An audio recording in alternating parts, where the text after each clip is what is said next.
They walked in, said one line, and the studio laughed. Lenny and Squiggy weren't mere supporting characters. Coke-fueled chaos stuffed into leather jackets, pilfering every scene they appeared in. But behind the giggles was a tale that no one's telling. How did two obscure comedians crash their way onto Laverne and Shirley? And why did Penny Marshall and Cindy Williams remain quiet about what actually went down on that set all these years?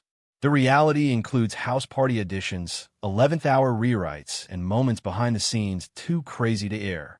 This is the true story of the dynamic duo who forever altered the history of sitcoms, making connections in a living room. Pre-cameras, pre-catchphrases, pre-that iconic hello that rattled the studio walls. Squiggy and Lenny were just two dudes making wisecracks at a party in someone's house. Cindy Williams and Penny Marshall years later still giggled when they recalled that evening. It all began in Penny's living room. No audition, not even close. It was an informal night, friends dropping in for cocktails, the sort of night Penny and her ex-husband, Rob Reiner, were famous for. They always entertained actors, writers, comedians, and that night there were two visitors who made an impression, David Lander and Michael McKean. Penny knew them already from The Credibility Gap, a comedy and musical satirical troupe that had achieved cult status during the 70s. Their sense of timing, humor, and ability to do wicked improv made them the sort of performers you remembered the moment you met them. But that evening, something strange occurred. As the trio talked and giggled, David and Michael out of nowhere switched gears. They turned into Lenny and Squiggy in the living room. That didn't need prodding, Penny afterward declared, smiling at the recollection. They just went into it. One moment, they were themselves. Then they were two goofy, lovable weirdos with over-the-top accents, nervous mannerisms, and an impossible-to-replicate chemistry. The whole room dissolved into laughter. The switch was effortless, spontaneous, and completely unforgettable. Cindy remembered that the characters possessed an energy that dominated the room. They had this rhythm, she said. They'd bounce off each other like they'd been doing it forever. It wasn't only funny, it was charged. Penny noticed that, too. She didn't require a script to realize it was effective. What she observed that evening was raw comedic intuition. How they moved, how they cut each other off, how one pause could send an audience into a frenzy. The timing couldn't have been better. Laverne and Shirley was only just finding its voice. A rambunctious sitcom concerning two best pals of the same social standing striving to make it on their own. The series depended on Penny and Cindy's chemistry, but Penny's brother and producer, Gary Marshall, wanted more. The characters who could burst in, disrupt, and leave the audience gasping. So Penny suggested, "You have to check these two men out." Next day, David and Michael were summoned to the set. No formal tryouts, no boring screening, just a chance to show what they could do.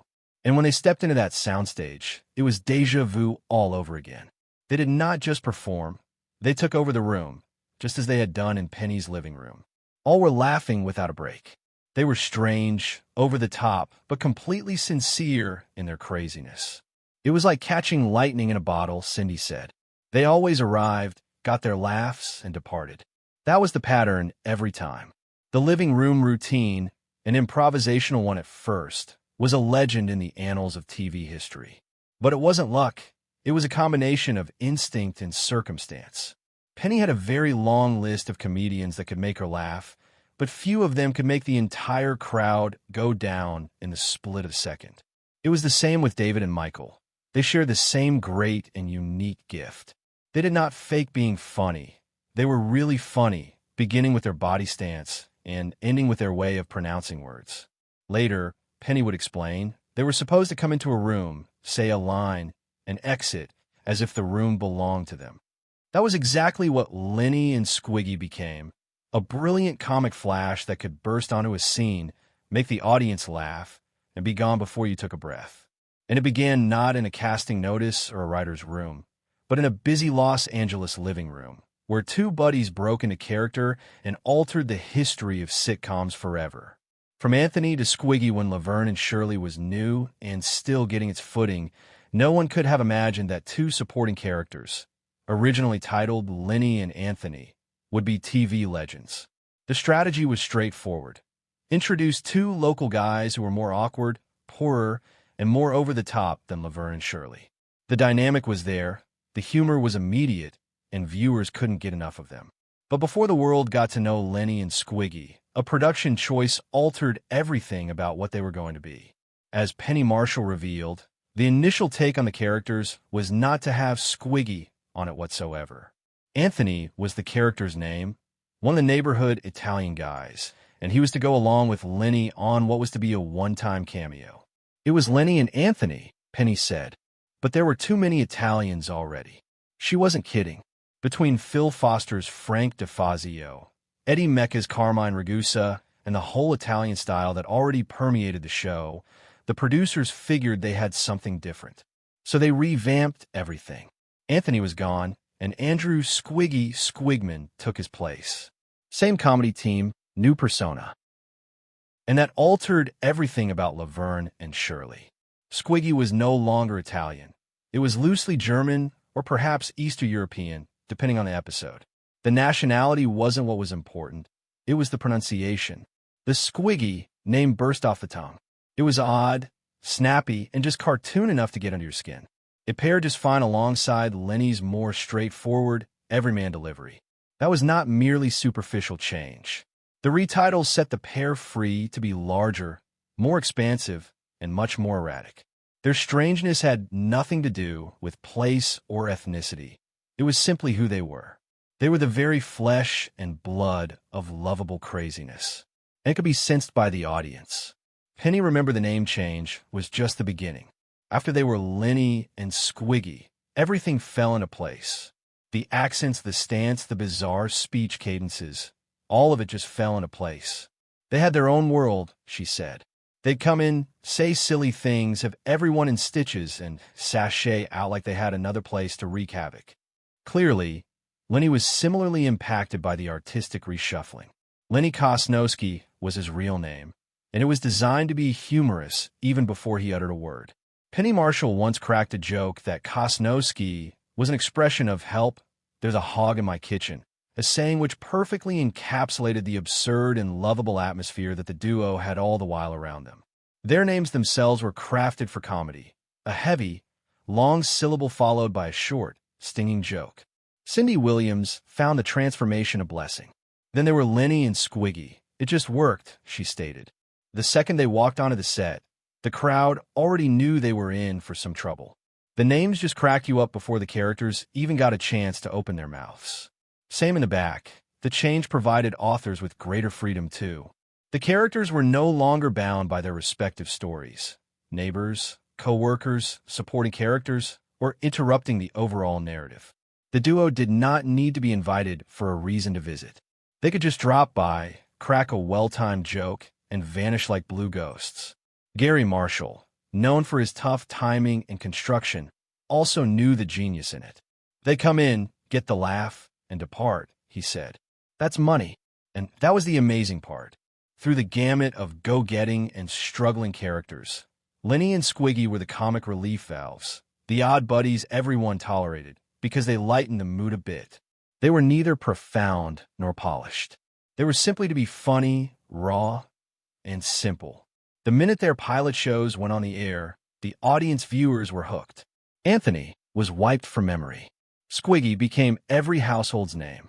It was quirky, it was risky, and unforgettable. What was once a harmless casting gaffe turned into one of the smartest creative changes in sitcom history.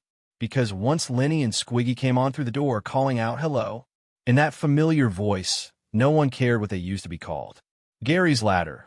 Comedy math. When Penny Marshall first introduced David Lander and Michael McKean to Gary Marshall, she knew they were comedy gold, but Gary saw something more.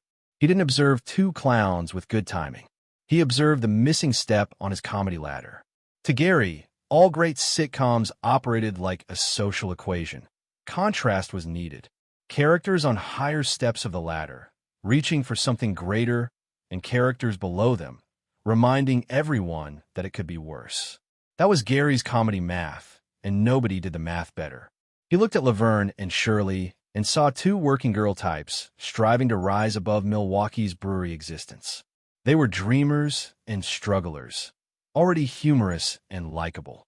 But even lovable losers needed to have someone to look down on, someone louder, funnier, and less put together.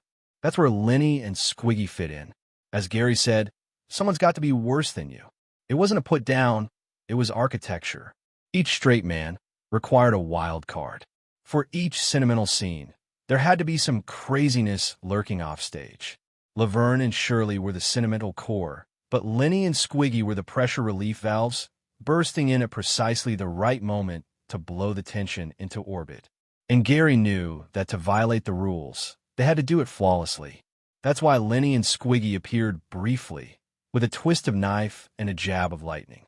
They were the comedic shockwave, the fellows who'd burst into an argument, utter one ridiculous line, and have people forget that they'd just seen a scene about heartbreak or financial difficulties.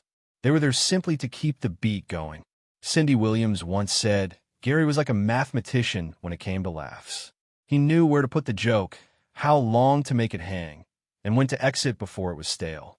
With Lenny and Squiggy, that timing was impeccable. Those watching the show knew full well that whenever the door swung open to admit those two, they would certainly not be missing the laughter. It was a reasonably unusual expectation.